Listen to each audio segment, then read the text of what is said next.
Yo, finally mga kalaban, nandito na tayo sa summit ng Linyon Hill.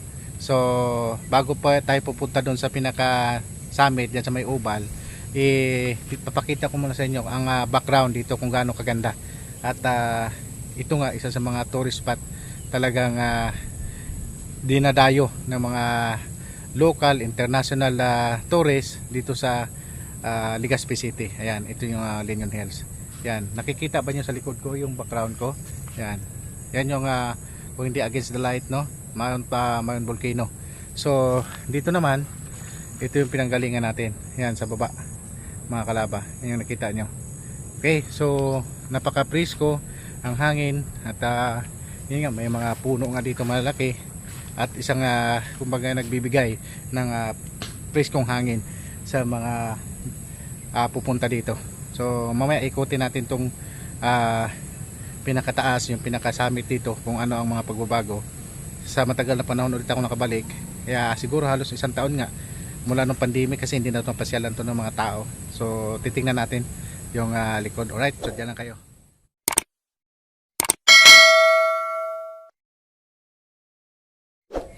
Alright mga kalaba, papasok na tayo sa summit. Una muna, ang in-expect ninyo pagdating nyo dito, ayan, ito ay may daan dyan at hindi ko alam kung active pa yung zip line dito. Yan, video matagal na rin hindi yata ito na gagamit. Yan, ito yung parking area. Yan, hanggang doon. So may mga parking naman dito kung may mga dalang sasakyan. Yan, kaya mas okay naman at may mga pwede tayong paparkingan dito. Okay, so dito sa part na to mamaya puntahan din natin yan. Yan yung sinasabi kong safe line. Yan, yan hanggang doon sa kabilang burol naman. Yan, so ito yung pinaka summit ng Linyon Hills mga kalaba. So siguro hindi natin makuha talaga yung saktong sukat nitong pinaka summit, no, kung ilang meters ang yung lapad niya. Yan, so yun nga, wala pa rin naman na babago at walang mga bagong nilagay, kundi ay nilinisan lang nila at yung mga building naman ay dati pa rin yan. Yan, dito nakalagay. So wala pa rin nilagay ng mga bagong attraction. So dito nga yan, makikita natin yung Mount Mayon Volcano. Yan, at ito nga isa sa pinaka view deck ng Linyon Hills ay ang city proper, no, ng Legazpi. So yan, yan may daan din yan dyan. Kaya may mga vlog ako dito mga kalaban na detalyado to. Una kong vlog dito. Yan. At dito naman. Yan. So ito nga yung view dito. At napakaganda mga kalaban. At makikita nyo bakante na yan na lugar na yan sa baba. Yan yung old airport, no, sa Legazpi City. So yan, napakalawak hanggang dun sa pinakadulo. Yan yung dagat ng Albay Gulf yan mga kalaba, yung nakikita nyo yan. Yan, hindi ba against the lights, hindi ko kasi masyado makikita. Yan, yan mismong city na po ito ng Legazpi City. So going to Daraga, dito naman po sa ating right side ng ating camera, ng yung screen.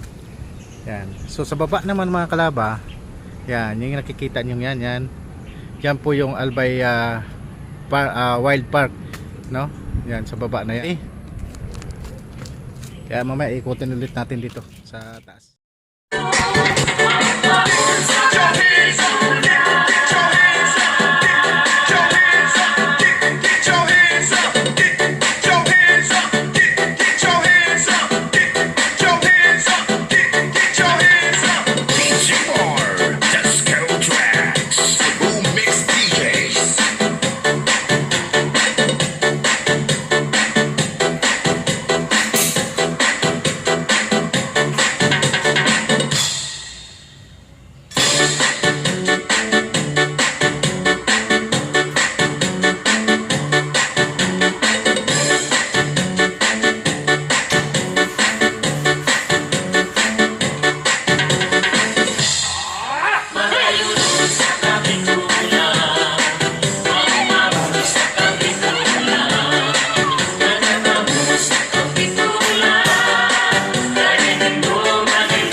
testin na lang natin dito mga kalaba yung safe line, no? Kung okay pa to.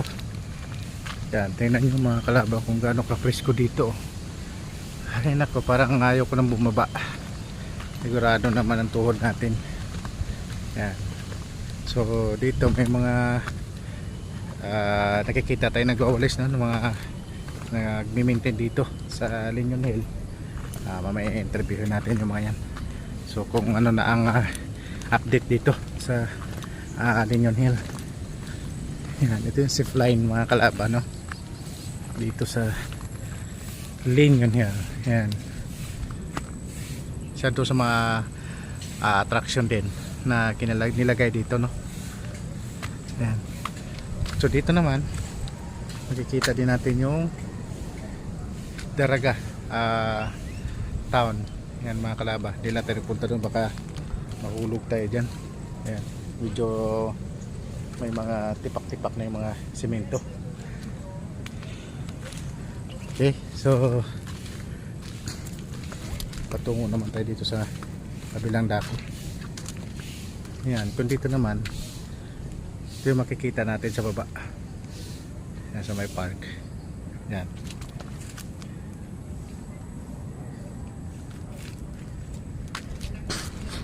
Kaya papunta na tayo dito.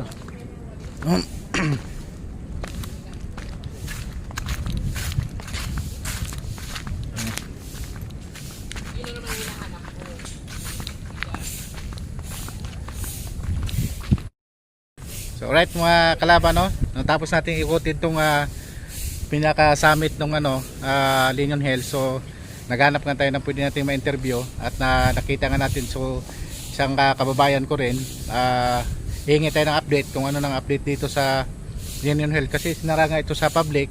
So alamin natin kung anong mga alam niya na mga pagbabago dito sa Linyon Hills. Kaya makakausap natin si, ano nga pangalan mo, Brad? Marlon. Ayan, good morning. Laba TV pala. Kois? Okay. Si Marlon, no? Isang kababayan natin. So mag-hi ka sa vlog natin. Hello, mga boys. Yan mga kalaba. Isa din yung taga Albay, taga Legazpi din siya. Washington. So may tanong lang ako sa iyo, Brad, no? Kung ano na po ang update dito sa Linyon Hills kasi sinarabaga to sa public. So kung anong mga update dito, pwedeng paki-update mo kami? Sa ngunyan, under renovation pa yun. Oo, magtagalog tayo para Sorry. para maintindihan ng ating mga kababayan. Sa ngayon, under the renovation po kasi to, lahat ng nakapalibot dito sa building na to. Sa ngayon, kami nagbabantay dito at naglilinis. So, ayun. Sige. At minimintin lang namin din dito yung nakapalibot dito sa building. Habang hindi pa to ayos, mabuti. Maayos. Ano ba yun? Under renovation pa kasi. Okay lang. Yun nga, ano ko lang nga, itanong ko lang dahil sa mga magtatanong kung sa narinig mo o yung may schedule, kung may nabasa ka, kailan ang expectation na mabuksan ito sa public itong Linyon Hill? Sa ngayon, di ko po alam kung kailan bubukas to eh. Kasi wala pa nang mga trabador dito, mga construction work. So wala pang kayong wala pang update tentative kung kailan ang ano. So ikaw ay parang anong opisina po ninyo? Enro po. Sa Enro, sa environment yan? Nursery farm. Nursery farm. Ano under ng probinsya? Oo. Okay. Sila ay under ng probinsya. Yan ang sila po ang ano dito. Maintenance. At the same time, meron pa silang mga kasamahan na sa baba. Ito lang si Marlon, ano? Ang ating nakausap para magpaliwanag kung anong kasi mahirap naman kung magsasabi lang ako ng kung ano-ano dito na wala naman akong na-interview. So mahirap paniwalaan. Kaya yan, siya na po mismo nagsabi mga kalaban na ito nga ay wala pang tentative na kung kailan talagang ma-open tong Linyon Hill kasi sila talagang nagmimiti at nagpasalamat tayo at sa probinsya siyempre ng Albay, lalo na sa kay Governor Edsel Lagman na talagang na-maintain to na hindi napabayaan kasi nung pangalawa kong punta dito last year lang medyo talagang hindi na maganda ang sitwasyon ng Linyon dahil after mga magbagyo yan nga, ito naka-recover naman. Kita naman ninyo mga kalaba. So guys, maraming salamat. Kung may dagdag ka pa, shout out sa mga ano, siya po pala ay may Facebook page, no? Paki-mention. Paki-follow na lang po yung Norlam Esquivel Lucido po. Ayan, sa Reels video mo. sa mga subscriber natin diyan, sa aking mga ka-FB Reels, natin po tulungan natin tong kapatid natin na para po ay magkaroon po siya ng maraming subscriber. Paki-follow po ang kanyang page, no? Norlam po, Norlam. Norlan. No, yan.